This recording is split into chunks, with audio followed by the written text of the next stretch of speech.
Meme Vice Ganda bumisita sa Wanzo Entertainment Building para bigyan ng tinapay ang SB19.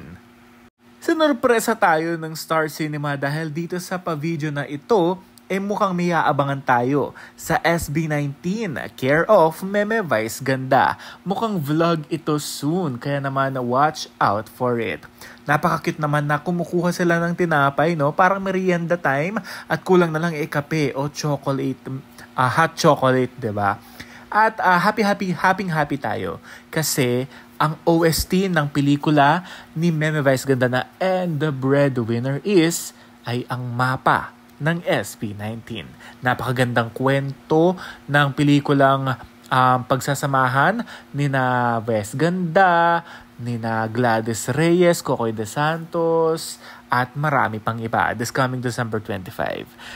Akmang-akma kasi ang mapa ng SB19 sa kwento at ididirect ito ni Direk Jun Lana. No? Kaya happy tayo na pinili ang SB19 para kantahin ang OST na mapa.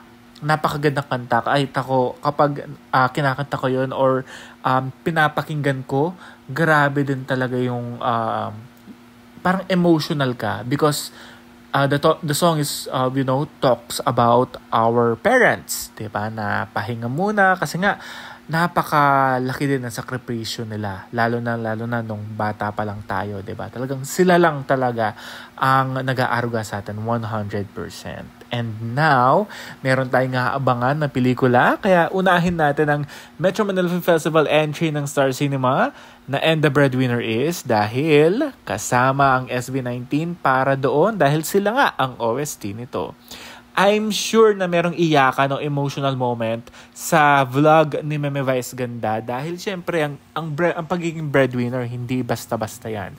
At sa usaping pamilya at parents. Kaya naman abangan natin to soon sa YouTube channel ni Meme Vice.